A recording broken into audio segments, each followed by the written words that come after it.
abbaarakoy tobankii barqinimo ee maanta waxaa garoonka diyaaradaha aadan cadde gaar ahaan qaybta VIP-da ka soo degtay diyaaradda siday meydka marxuum Cabdiraxmaan Xoosh Jibriil wasiirkii wasaaradda dastuurka xukuumadda Soomaaliya kaasoo maalintii Jimcihii ahayd ku geeriyooday isbitaal ku yaala magaalada Dubai ee dalka isu tagay Imaaraadka Carabta.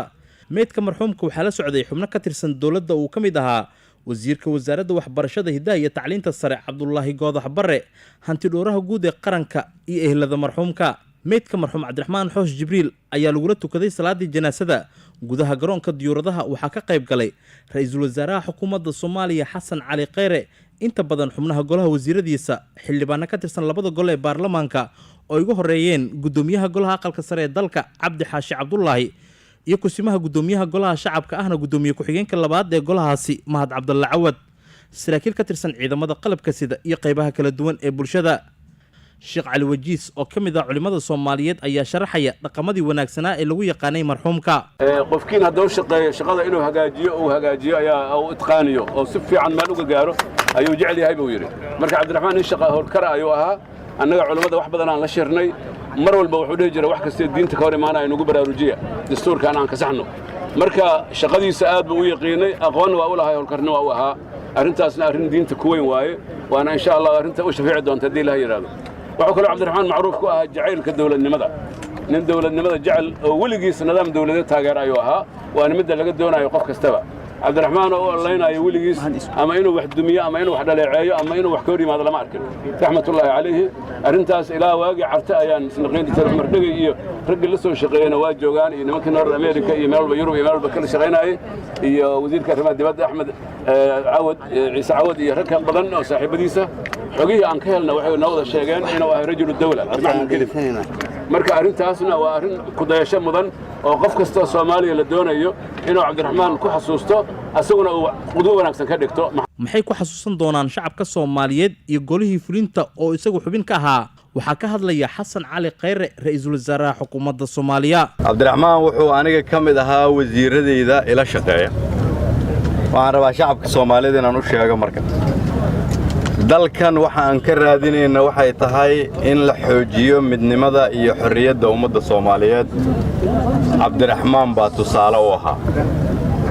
dalkan waxaan u taaganahay habeen walba u soo jeednaa in qabyaaladda qarannimo lagu bedelo. Cabdiraxmaan Xoosh Jibriil baa tusaale u ahaa. dalkan waxaan ka shaqeynaa in shuruucda Soomaaliyeed sareynteeda laga shaqeeyo. Cabdiraxmaan baa aasaas u ahaa. dalkan waxaan ka shaqeynaa in dastuurkiisii la dhammaystiro. isagaa ahaa aabbihii shaqadaas hayay. dadka Soomaaliyeed inay isugu ka mid ahaadaan, Cabdiraxmaan baa isagana tusaale u ahaa. musuqmaasuqa in laga fogaado, Cabdiraxmaan Xoosh Jibriil ayaa aasaas u ahaa. marka ay khatari timaado oo dadka qaar ay caadifadoodu shaqayso, Cabdiraxmaan baa maskaxdiisu shaqayn jirtay, Allah u naxariistay, oo dhihi jiray waa in shuruucda dalka iyo dastuurka la ilaaliyaa. wasiirka wasaaradda caafimaadka Dr. Fawziya Abikar Nuur iyo gudoomiyaha guddiga dib u eegista dastuurka ee labada gol ee baarlamaanka xildhibaan Cabdi Xasan Cawaale Qaybdiid ayaa si wadajir u sheegay in kaalin wanaagsan uu ka soo qaatay hanaankii dib u eegista dastuurka dalka oo soo bilowday 2012 isagoo loo mar soo qabtay xilka wasiirka dastuurka Soomaaliya. inna lillahi wa inna ilayhi raaji'uun. waxaan aad iyo aad ugu xunnahay geerida ku timid degdegta ahayd walaalkeen wasiir Cabdiraxmaan Xoosh Jibriil. ilaahay waxaan ugu baryaynaa inuu jannadii firdowsi ka waraabiyo.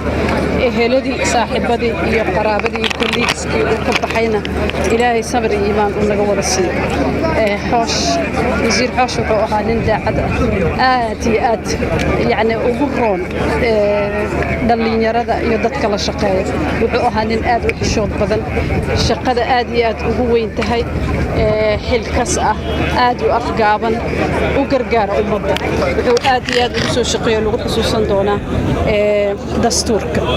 waxaan rabaa inaan halkan tacsi uga diro dhammaan shacbiga Soomaaliyeed gaar ahaan xukuumadda eheladii uu ka geeriyooday qoyskii iyo saaxiibbadii intaba iyo hay-adaha qaabilsan jamhuuriyadda federaalk oo qaabilsan arrimaha dastuurka dib u eegidda dastuurka u qaabilsan dhammaan tacsiyan halkaan uga dirayaa waxaan leenahay allah u naxariisto walaalkeen waa dhintay shalay wuu noolaa maanta ayuu maaragtay saacado ka hor buu dhintay